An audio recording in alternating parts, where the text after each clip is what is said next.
And that's when I realised I'd downloaded the wrong movie. Typical. So what movie were you trying to watch? The Hungry Games. You know, the one starring Jennifer Lopez? Absolutely none of what you just said is right, but go on. Anyways, the movie starts in the most boring way possible with a big old slab of text. Ugh. Starting a movie with reading is like handing your homework over to the teacher and saying, here, you do it. Right? So what did it say? I sort of skimmed it. Something about the Hunger Games and poor people being sacrificed by rich cunts. So why is it called the Hunger Games? Do they starve the contestants or something? No, they just make them fight to death. I think the stupid ones starve to death though. I guess they don't get much screen time anyways, so fuck them. Exactly. Anyways, then we see some bloke who looks like he's from Brunswick talking about how he's the game master, right? And how he controls all of what goes on in the games. Kind of like how Andrew Sherry did on Amazing. Do you experience different cultural stuff at home because, you know, the Czech background? Like at Easter, we get to hit girls. You get to what, sorry? We whip girls and then pour water over them. You get to whip girls at Easter. Next up, we cut to District 12 where we meet Katniss Aberdeen. That can't be her name. Yeah, I'm pretty sure. Anyways, her sister's woken up screaming, right? Because she shit the bed or something. And the next minute she's deer hunting in the woods and Liam Hemsworth rocks up. And he starts having this massive whinge about how he's less popular than his older brother. Did you know there's a third Hemsworth? Really? Fuck, I'd hate to be that guy. Anyways, Liam Hemsworth and Katniss, they think they've eaten some bad shrooms, right? Because this big flying spaceship appears. So there are aliens in this movie. Nah, apparently the rich people fly around in spaceships for some reason, just like in real life. Remember Jeff Bezos' penis-shaped rocket? Yeah, that was weird. Anyways, turns out the spaceship is here because the rich cunts want to take 2 kids from their town to sacrifice in the 74th Hungry Hippos games. You mean the Hunger Games. Yeah, whatever. Anyways, Katniss goes home, and on the way, some old lady with menopause, she gives her this badge with a Mockingjay on it. Why? I think it's a big deal in the book, but it really comes out of fucking nowhere in the film. Anyways, next up, we have this ceremony where they select the 2 kids who are going to be fighting to their deaths in District 12. Let me guess, one of them is Katniss, the only character we've spent any time with so far. Well, you're kinda right. Remember Primrose, the one who shit the bed? She's selected as the female tribute, isn't she? Oh shit, not Primrose, not the girl we've only seen for less than 30 seconds. Yeah, that's the one. Anyways, Katniss, she screams and she says, I'm gonna take her place instead, which is apparently a super big deal because no one ever does that. Why not? Doesn't anyone else love their siblings? You know, it's never explained. And then everyone in the crowd sticks up their 3 fingers to salute her. Why do they do that? No idea. I think that everyone in the town knows that she likes 2 in the pink and 1 in the stink or something. Ugh, gross. Anyways, a guy named Peeta is selected as a boy tribute from her district. Peeta. I feel like you're trying to say Peter. Nah, it's Peeta. I think that his parents really hate him, so they gave him one of those shit pretentious names that people really hate pronouncing. Ah, yeah, that's fair enough. And apparently Katniss and Peeta, they have this history or something because when they shake hands, we see this flashback of him watching her take a piss in the rain or something like that. That seems like an odd thing to include in the movie. Anyways, Katniss has to say goodbye to her sister, Liam Hemsworth, and her mum, who apparently she hates for some reason that must be important in the books, but it's never fucking explained here. Yeah, it must be. Kinda just makes Katniss seem like a bit of a B word though, doesn't it? You mean bitch? Yeah, it does. Anyways, Peeta the Piper and Katniss catch the train to the capital to prepare for the Hungry Hippos games. I think I'm just going to stop correcting you at this point. So it's here that they meet Hamish, who's apparently their mentor. Apparently he won the Happy Endings games a long time ago and now he's supposed to give them tips on how to survive it. Hamish, so is he from Scotland? Nah, it's Hamish. It's another one of those shit names that sounds like you're intentionally mispronouncing a real name. Like those people who are named Stefan. It's Stephen, mate, and you can't convince me fucking otherwise. I mean, those are actually 2 different names, but anyways, Hamish is apparently a drunk and he doesn't wear shoes. Are you sure he's not from Scotland? Nah, mate. He also kind of looks like one of the guys from True Detective, but, you know, with longer hair. I'm pretty sure that's the same actor. There's no way one man could play 2 characters. How would he change his hair from long to short? So why are they on a train now if the rich people have those spaceship things? Because the writer forgot about those ships already, didn't they? Ah, right, makes sense. Anyways, Hamish is too busy slamming cold beers to give them any bloody tips. And then he tells Katniss that she's about as likeable as a used tampon floating in a public toilet. Yuck. But Peeta, he knows how to play the crowd, doesn't he? And Hamish says to Katniss, that's how you win these bloody games, you pelican. Wait, you win by getting people to like you? I thought you just had to kill a bunch of people. Well, yeah, it is that, mostly, if I'm honest. Anyways, next up we have a bunch of grown men and women who strip the kids down naked and give them a wash. Well, that's a bit sus. Why didn't they let them just wash themselves? No idea. I think because all the rich people in the capital are pedos or something like that. You know, just like in real life. Anyways, next up she meets her stylist, Cinnabon, who's played by Catwoman's dad, Lenny Kravitz. He sounds nice. Oh yeah, he's a total mad dog. So he goes to her, listen up, sweet cheeks. I'm gonna make you a dress so fly, even Harry Styles would be jealous. There's no way he calls her sweet cheeks. He totally does. So next up, everyone from each district rides in on chariots to be introduced to the public of the capital, right? They're not really being too subtle with the Roman gladiator references, are they? Nah, mate, they're being about as subtle as that 12-inch butt plug I found in your dad's dresser drawer. What did you just say? Anyways, Peeta says that they should hold hands, and Katniss totally doesn't want to because she reckons that he has the same look in his eyes that the local town priest did when the altar boys would bend over in front of him. Gross. Anyways, he totally talks her into it, and when they do, they catch fire. Holy shit, do they die? Nah, mate, they're weirdly cool with it. And I feel like they'd both be dead, or at the very least, pass out from smoke inhalation, but go on, right?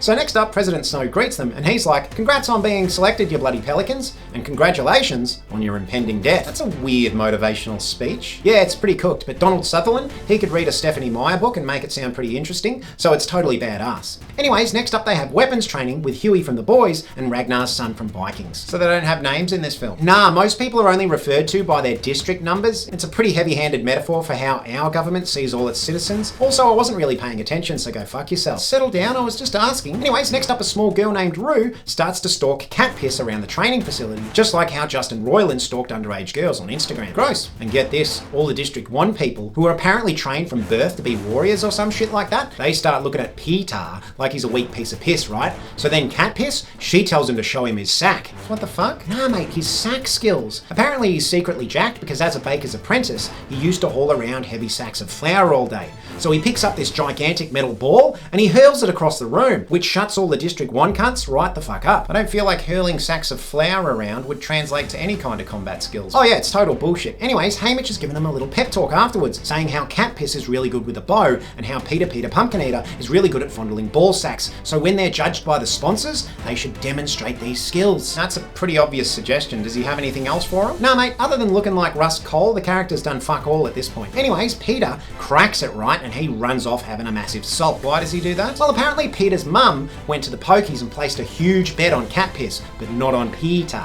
which means that she bet against her own son. What a cunt. Solid bet though, really. She is on the poster after all. Anyways, next up, Katniss and Peeta Piper get evaluated by the Game Master and the sponsors. Is the Game Master the one who looks like the city of Brunswick and Portland had a baby? Yeah, that's him. And who are these sponsors? Well, that's just it, right? They're a bunch of rich cunts who like to bet on players in the game, and it's good to suck up to them because they will use their own money to buy players food or water or spare batteries for their vibrators. So it looks like an act of generosity, but it's really only another way to enrich themselves. Kinda like how Bill Gates says he makes vaccines to help poor kids in Africa, but he also makes billions off of those same vaccines, which he then uses to keep Jeffrey Epstein's flight list a secret. I'm glad I was more of an Apple guy. Of course you are, wanker. Anyways, Katniss, she fires an apple right out of the Game Master's hands, right? And all the rich sponsor cunts, they totally shit their Louis Vuitton undies. That'll show them. Yeah, and Haymitch, who usually thinks that Katniss has the personality of a used tampon drying in the sun on a garbage bin lid, thinks that that was a badass move. But Effie, the weirdo who dresses like Michael Jackson's aborted twin sister, well, she's pissed, right? Because this makes her look bad. So what happens next? Well, they get their scores, don't they? And Peeta, he scores an 8 for his ball fondling skills. And then everyone in the District 12 team is pretty stoked about that because they thought he was going to get a 0. But then Katniss, she gets her score, doesn't she? Oh shit, is it 0? No, mate, she only scores an 11 out of 10, doesn't she? That doesn't make any sense at all. So then President Yellow Snow, he's pissed off at the Brunswick hipster because they gave her an 11. He thinks that Katniss firing the apple out of his hand was giving the elites the middle finger, and it's only going to give hope to the poor people, right? Ah, right, because rich people only like poor people when they have hope if they can make money from it. Lotto makes 2 millionaires a week, on average. Anyways, next up, Team District 12 is munging down on some grub, but Peeta, he doesn't rock up, right? Apparently he's decided to train on his own from now on. Why is he doing that? I don't know, it's not really clear. I think he had a wet dream about Katniss and now he doesn't know how to look her in the eyes anymore. Wait, the movie actually says Peeta has a wet dream? Well, no, but it's heavily implied, trust me. Anyways, they're getting interviewed by old mate Blue Hair on national television and he tells everyone that his pubes are the same colour as his eyebrows. Ew, yuck. And then Katniss is stressing out that no one's gonna like her, right? And Lenny Kravitz is like, shut the hell up, you bloody pelican. Just be yourself and they'll love ya. Also, he hints that he's got a massive surprise up his sleeve. Okay, well, what is it? Well, when Katniss spins her dress right, she catches fire again. And then everyone in the crowd thinks that someone spiked the punch with DMT, so she doesn't get burned again. Do they ever explain that? Nah, mate, of course not. Anyways, then we watch Peeta on TV, and he says that he's been milking his sausage to mental images of Katniss because he's actually in love with her. And the crowd, they love that, don't they? Why do they care? Well, Haymitch, he reckons that Peeta is trying to frame the two of them as tragic lovers destined to fail. You know, to try and get the sponsors all wet between the knees. But Cat Piss, she's human, right? Because she's seen how many tissues the maids have been taken out of Peeta's room every night. Those poor maids, I hope they're getting paid extra. Oh, they're not, trust me. Anyway, she slams him up against the wall and she tells him that he doesn't have permission to milk his meat over her anymore. Only people who sub to her OnlyFans are allowed to do that. Why is there always so many references to jerking off and penises in these videos? Shut up, that's why. Anyways, it's the night before the Hungry Hippo games start and neither Cat Piss or Peeta can sleep, can they? Surely you would pop a Valium or something and give yourself the physical advantage of a full night's sleep, right? No, mate, they just stay up and talk all night, don't they? Idiots. So what are they talking about? Peeta says that he wants to die on his own terms and not be another chess piece in their sick game. Makes sense? But Cat Piss, she tells him that he's a flamin' galah and that she has a little sister to worry about and that she still hasn't forgiven him for not subbing to her OnlyFans account. Makes sense? Anyways, it's finally here, the day of the I'm a little bit hungry games, and Hamish is giving Cat Piss some last minute tips. He says not to run straight for the cornucopia, because it's a trap, right? What the fuck is a cornucopia? Yeah, it's basically just some sort of shelter. I feel like they wanted to sound smarter, so they called it a cornucopia. You know, kind of like that one friend who uses big words to sound intelligent, but it's clear he has no idea what they mean. Are you talking about Terry? Yeah, fucking Terry, that's the one. Anyways, next up they put all the contestants on one of those spaceships and inject them with trackers, don't they? They aren't up the arse, are they? No, mate. It's just in the arm. Thank God. Go on then. Anyway, she gets to have one last chat with Cinnabon, who made her some sick survival gear. And he even snuck her in that Mockingjay pendant, which I know must be more important in the books because I still have no fucking clue what it's doing in this movie. Hamish gives her a last minute chat and Cinnabon? What about poor Peeta? They're really throwing him under the bus, aren't they? Yeah, big time. But he's fucking useless anyway, so don't worry about it. Anyway, Cinna says, I put 40 G's on you, you crazy bitch, so don't fuck this up, alright? Then there's this huge countdown and she's shot out of a big tube like a human sperm. They're in the tubes. So this is it, right? All the players, they're in a big circle facing the cornucopia, the big shelter, and they count down from 50, and you see all these shots of poor people standing about worried about their loved ones and all these rich people cheering. Because I'm not sure if you got the subtext of this movie, but the bottom line is rich people are cunts. Yeah, I'm picking up on that. Then bang, the countdown hits one and everyone runs towards the centre of the corn shop. But Peeta, he shakes his head at Cat Piss, warning her not to do it, and he legs it into the woods. So she follows him, right? Nah, she only bloody runs straight into the cornhole, doesn't she? What a dickhead. And let me tell you, it's a fucking bloodbath. They really press up hard against the PG-13 rating here. You see kids getting gutted, stabbed, the whole works. Jesus Christ! Yeah, and then Cat Piss, she almost gets killed by this crazy bitch with throwing knives, and then Ragnar's son and Huey from The Boys go apeshit and kill a bunch of unarmed kids before seizing all of the weapons and axes. Uh-oh, that's not good. Nah, mate. Then Cat Piss, she runs away, and she bashes into this Ranger chick who has hair like Princess Leia for some reason, and there's this really tense moment where they're both deciding whether they're going to kill each other or not. Do they? No, they just leg it in different directions. It's a bit of an anticlimax, really. Then Cat Piss, she falls down this huge hill for what seems like 20 minutes. Oh, fuck. Does she hurt herself? No, she just totally gets up and runs away without a scratch, doesn't she? Even though it probably would have killed her. I kind of feel like that ruins the stakes a little bit if injuries like that don't even hurt you, you know? But on the plus side, she managed to snag a backpack from the corn freak on a leash, and she got some pretty sweet gear in it too. Is there a can of Dr. Pepper in there? No, because the cheap bastards wouldn't pay enough for the product placement. Anyways, old mate Blue Hair goes on TV, and he tells everyone about how his hair and his ass crack is the same blue as his eyebrows. Then he tells the audience that a cannon is fired every time someone kicks the bucket in the games. Shit. So how many people died? 40,000 or so? 40,000? Or 12, what do I know? Anyways, Cat Piss goes on the offensive, right, and she starts making all these traps like MacGyver, and then she uses a rope from her kit to tie herself to a tree so that she can sleep at night so no one can sneak up on her. Ah, that's pretty smart actually. Yeah, but then she sees there's cameras hidden in the tree, and she feels more violated than the time I went to that Japanese hotel and there was a camera in the bottom of the toilet watching me take a shit. I used that same toilet, why didn't you tell me? Anyways, it's the end of the first day and all the dead kids' faces are projected into the sky like it's a planetarium or something, because they really want to rub it into the parents who are watching back home. That is brutal. It's pretty messed up. Then Cat Piss sees some dumb chick who's lit a fire nearby, and the District 1 kids find her within like a minute. It seems a bit quick. How big is this arena? Yeah, the logic on this one's a bit spotty, if I'm honest. Sometimes it seems like it's so small that you could throw a rock across the arena, and other times it feels bigger than the state of Texas. Anyways, then the District 1 kids neck the girl, and another cannon goes off, and they start laughing about how she was pleading for her life. Then old mate Blue Ass Hair,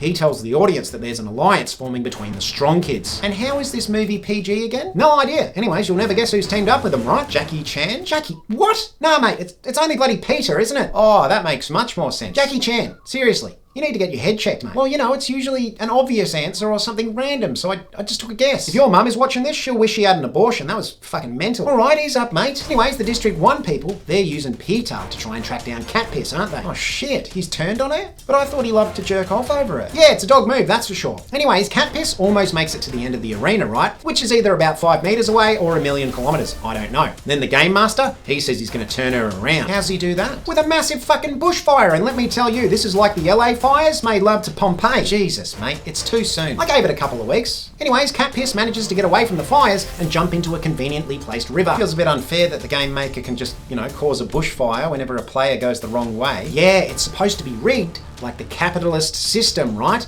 That's the subtle metaphor of the movie. Yes, I'm picking up on that. Anyways, it turns out she didn't get away unharmed, did she? The fires burnt her left vagina flap. Ouch. I've heard the left one is the most sensitive. Anyways, the District 1 kids find her, don't they? And they've gone full Lord of the Flies. They're laughing like monkeys when they're chasing her down. Fuck, what does Peeta do? Well, he just lags behind, looking concerned. Jesus, he's so fucking useless. Right? And he only gets worse from here, trust me, mate. Anyways, she climbs a big ass tree and manages to get away from him. Yes, nice one, cat piss. Yeah, but now she's up shit creek without a paddle, isn't she? Because she's climbed all the way up this massive fucking tree with no water and her left vagina flap is burned all to hell. Shit, what's she gonna do? Well, we cut to old mate Hamish, don't we? And it looks like he's making some deals with the sponsors. Oh, snap, I knew Hamish wouldn't let her down. Yeah, well, apparently he sold his ass on the street or something because cat piss gets sent this little package that has this magic cream in it that totally heals her burn wound. How does it do that? No idea. Apparently rich people have access to advanced medicine that apparently poor people don't. Well, that seems a bit unlikely. Not really, just look at Elon Musk's hairline.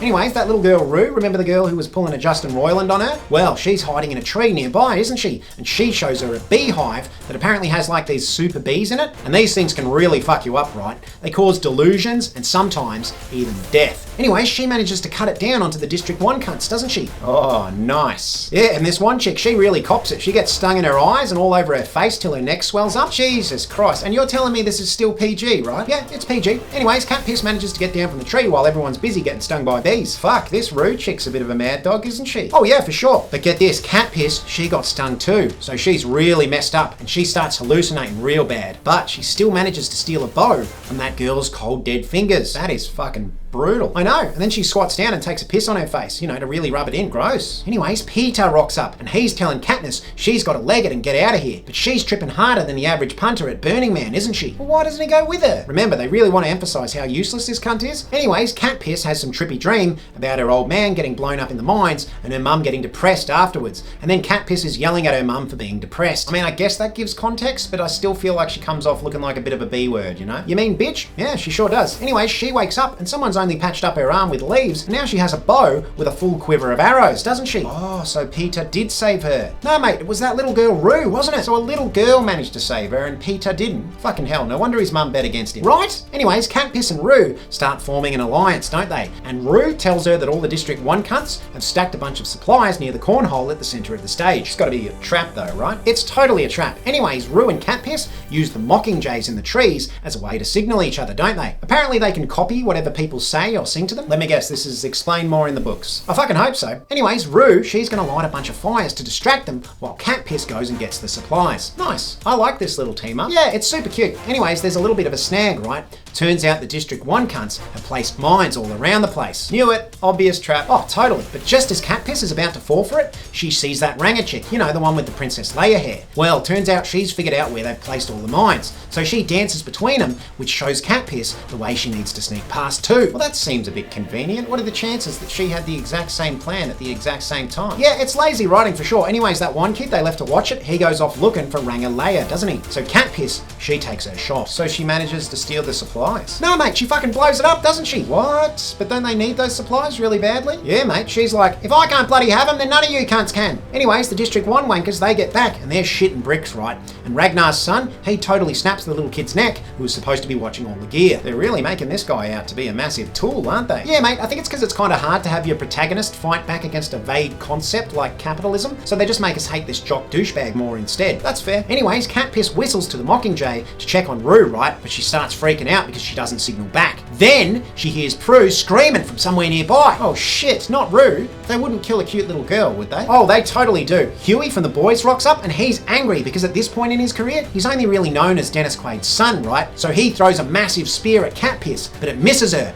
and hits Rue square in the ribcage. Oh, Jesus Christ. And what happens to Huey? Well, Cat Piss shoots him with an arrow, doesn't she? And he's like, I know I'm dead now, but trust me, in about 10 years or so, I'm going to star in a show called The Boys, and you'll all finally know who I am. That's weirdly specific. Yeah, it really took me out of the movie. Anyways, Rue dies, and it's a bit sad for a few minutes. And then Cat Piss does that cliche thing where she pulls her eyelids shut after she dies. Why do people always do that in movies? No idea. I'd be like, holy shit, she's dead. Pulling down their eyelids is like the last thing you'd think of. Anyways, this is the point in the hero's journey called the Dark Night of the Soul, where everything is lost and it's supposed to look really bad for our protagonist, right? Oh, you've read Joseph Campbell too? Nah, mate, I listened to it on Audible. What am I, stupid? Anyways, Cat Piss? Well, she's pissed, right? And she looks into the cameras, and then she does that hand gesture, you know.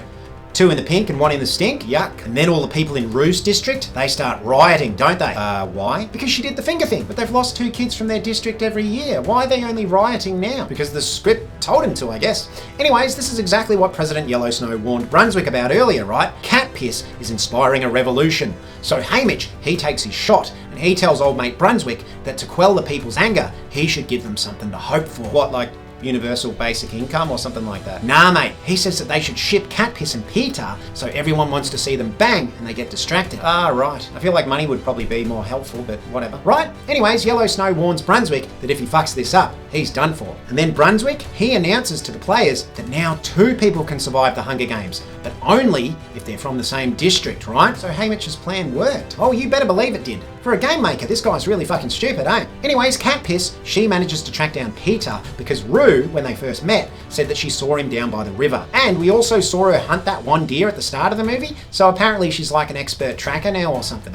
2 things. What are the chances he is still by the river if Rue and her have been together for a couple of days now? And secondly, how is it that all the other contestants have missed the obvious trail of blood leading right to Peeta? Don't you worry a hair on that sweet little head of yours. None of this is fucking explained, okay? Of course it isn't. Go on. Anyway, she finds Peeta, doesn't she? And this is the point in the movie that totally lost me. He's somehow managed to paint his face to perfectly blend into the rocks around him. Hang on.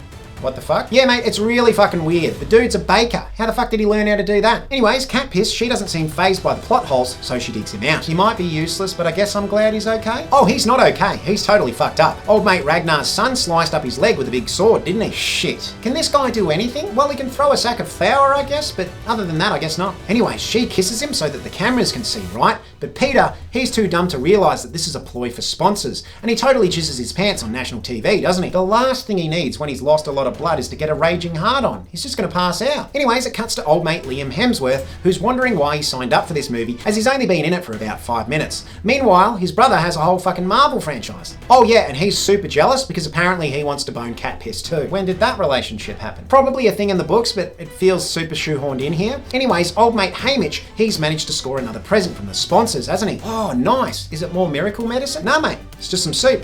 Some rank-ass looking soup. Why even bother? Yeah, I know.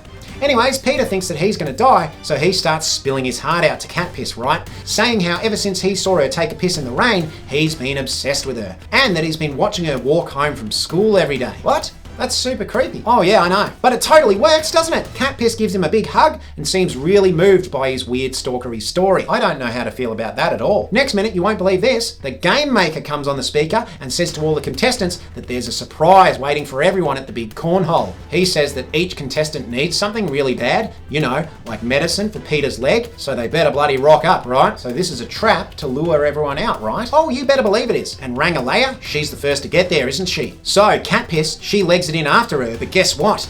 She runs into the girl with knives again. How'd you bloody know that? I mean, she literally hasn't done anything else, right? Why set it up if you weren't going to bring her back later? Well, yeah, you're right. So her and Cat Piss wrestle, right? And just when it looks like throwing knives is about to kill Cat Piss by stabbing her in the throat, another dude from Rue's district rocks up and smashes the girl's skull into the metal cornhole and kills her. I wonder if they're ever going to rethink this PG rating. Yeah, it's not likely. Anyways, he runs off and he says he's sparing Cat Piss, right? Because she helped Rue, which makes no sense at all because he literally never saw her help Rue, and only the people watching at home would be privy to that information. Yeah, that seems like a bit of a plot hole, doesn't it? Oh, it's a massive one. Anyways, Cat Piss manages to get back to the cave where Peeta is, and she gets him some of that magic rich people medicine, doesn't she? And the movie starts shipping Peeta and Cat Piss hard, right? They spend the night in each other's arms cuddling, and when they wake up, the magic medicine has healed his leg and her vagina flaps. A little convenient, but go on. Remember, money can heal anything, even Elon Musk's hairline.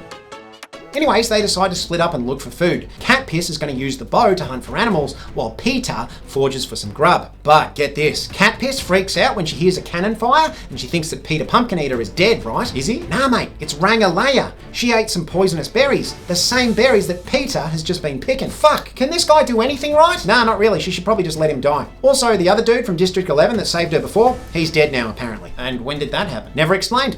Anyways, the sun goes down way too early, right? And Peter's like, what's going on? And Cat Piss, she looks at him and she's like, it's the finale. Which I feel like was much cooler when it was written on the paper than it comes off in the actual movie. Yeah, that's a little on the nose. So get this, right? Some CGI, half human, half dogs, start chasing them through the bloody forest. Wait, what? Mate, your guess is as good as mine. I was so confused that I actually looked this part up in the book. Apparently they're supposed to be mutant dogs that are made up from all the bodies of the dead contestants. That's real fucking messed up, mate. Right? But I feel like now that I've read it, it makes even less sense. Anyways, the CGI dogs chase them all the way to the metal cornhole, and Peeta and Cat Piss crawl right up on top of it, don't they? But you won't believe this. There's another contestant there. Probably Ragnar's son, because he's the only one that's gotten any screen time. You better believe it. And he goes full Super Saiyan on their ass, and he starts attacking them. Like he's really wailing on them. He almost chokes Cat Piss out, and then Peeta Pumpkin Eater, he wrestles him off her, right?